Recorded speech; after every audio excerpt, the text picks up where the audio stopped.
Di tengah animo masyarakat yang ingin bergabung bersama Gojek dan GrabBike, ternyata masih banyak ditemukan spanduk-spanduk yang menolak kehadiran Gojek ataupun GrabBike di wilayah ojek pangkalan. Alasannya pun beragam, contohnya di kawasan Rawajati, Jakarta Selatan ini. Ojek pangkalan di daerah Rawajati ini melarang Gojek ataupun GrabBike untuk masuk ke dalam dan mengambil penumpang di wilayah Rawajati, Jakarta Selatan ini. Karena mereka mengaku pendapatannya berkurang, seiring menjamurnya driver Gojek ataupun GrabBike dan beralihnya para pelanggan ojek pangkalan ke Gojek ataupun GrabBike. Ya kalau di sini ya istilahnya malah mengurangi rezeki kita gitu. Silakan harusnya kemarin bulan puasa kemarin harusnya lumayan, biasanya dapat lumayan lah. Gratis 50% hilang dapetan. Lagi dia dengar katanya ada model kayak apa itu kan? Diskon itu promo lagi promosi itu. Nah itu kan mengurangi ojek-ojek yang tradisional model kayak kita lah, ya kan? Katanya berkurang, ya kan? Istilahnya tadinya ada langganan jadi diambil sama Gojek. Nah itu bang, sebelum ada Gojek, abang sebelum punya langganan di dalam? Ada. Nah, ada. Pas sudah ada Gojek? Jadi mbak sama Gojek. Oh jadi pelanggan Gojek malah? Itu dia.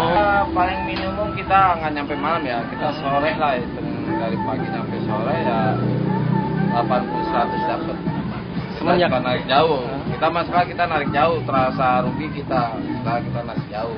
Semenjak ada Gojek ini bang? Semenjak ada Gojek ini paling dapat pagi cuma sekali doang. Biasanya bisa 3 kali. Lain halnya dengan ojek pangkalan yang berada di kawasan Siaga Raya, Jakarta Selatan ini. Mereka juga pernah mendapati salah seorang driver mengambil penumpang tanpa menggunakan aplikasi.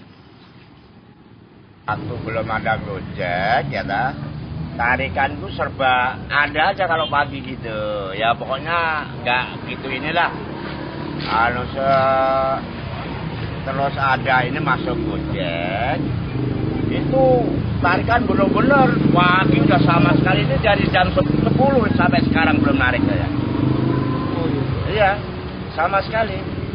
Iya, biasanya kalau gini hari udah megang 60 kayak 70. Sekarang baru 30 aja gak dapet. Penting jangan ini sini kan namanya nungguin dari pagi pokoknya. Ada pangkalan. Ya, anak sekolah cuma yang jaga cuma itu aja. Namanya kita sama-sama nyari rezeki di atas motor. Cuma kita merasa ngeluhnya itu kadang-kadang ada sewa di dalam, dia udah langsung masuk. Kita bukan nggak boleh, ya silakan aja, tapi dia udah pakai order pribadi. Para ojek pangkalan bukannya tidak pernah diajak bergabung ke Gojek ataupun GrabBike. Mereka pernah ditawari untuk ikut bergabung bersama Gojek ataupun GrabBike. Akan tetapi mereka menolaknya. Alasannya pun beragam. Mulai dari keberatan dengan sistem bagi hasil yang diterapkan, ada juga yang menganggap jika mereka bergabung bersama Gojek ataupun GrabBike, mereka akan saling serobot dalam mendapatkan penumpang. Nah, hampir semuanya dikasih selebaran. Tapi ada yang ikut bang? Alasannya kenapa bang nggak ikut? Ya begitu, kita istilah berapa ngegaji orang.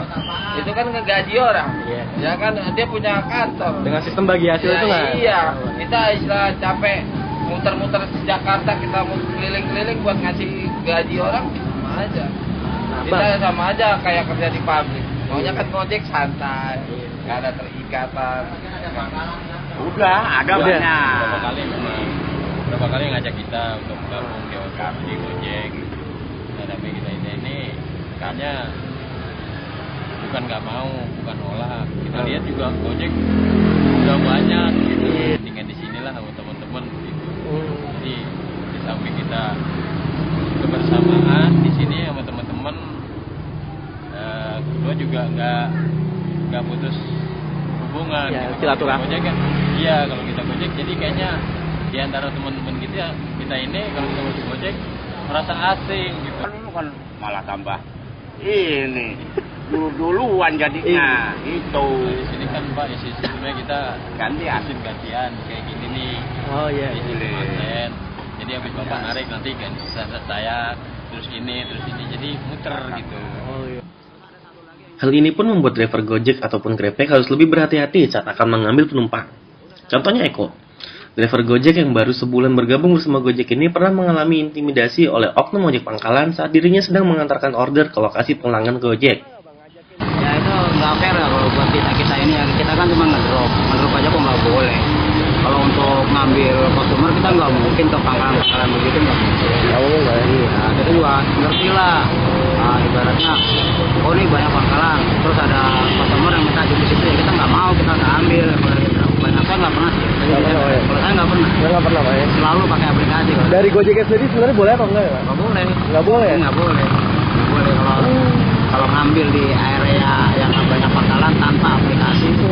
Sedangkan yang pakai aplikasi itu pun kalau bisa dihindari. Jadi kalau yang banyak pangkalan, walaupun di aplikasi kira-kira membahayakan dan mengganggu ketenangan di pangkalan ojek, jangan. Kecuali yang di pangkalan itu juga udah ada yang ojek pangkalan ada yang gabung 2 atau 3 orang, jadi aman. Kalau intimidasi saya pernah sekali di perumahan Purwa Permai, itu saya ngantar barang. Saya nanya alamat, saya nggak tahu kalau itu pangkalan ojek. Orang berut malam kan, bawa boncengan. Saya nanya tuh, dia bilang, apaan itu Gojek lu ya?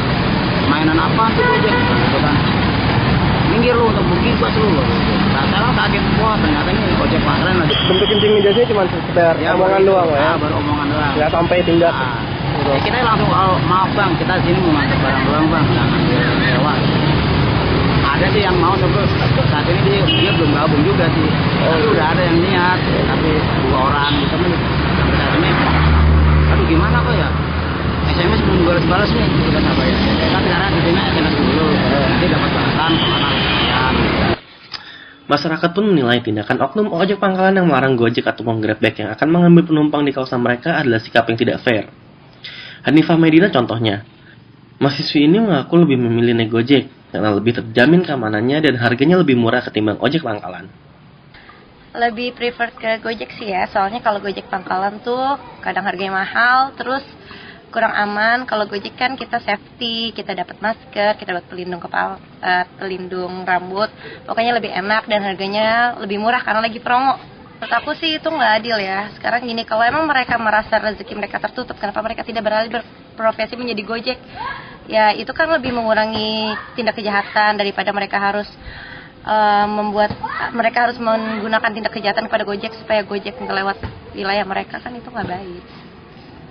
Ditemui di kesempatan yang berbeda, CEO Gojek Nadiem Makarim mengatakan bahwa tindakan tersebutlah tindak pidana dan menyerahkan kasus tersebut kepada pihak kepolisian. Ia juga menyampaikan kepada para driver Gojek untuk cukup menggunakan aplikasi saja untuk mendapatkan penumpang. Larang masuk, kalau itu kan melanggar hukum, melarang orang masuk di jalan umum, ya itu melanggar hukum. Penimpukan dengan batu atau pemukulan apapun melanggar hukum, itu udah jelas itu polisi. Ya, keamanan driver kita itu nomor 1. Jadi kita selalu merekomendasikan kepada driver kita, udah cukup kita dapat dari aplikasi, ya udah cukup besar. Jangan itu teman-teman yang lain jangan mengambil pengambilan di pinggir jalan. Kita lewat aplikasi aja. Toh semuanya juga lebih untung sebenarnya buat mereka.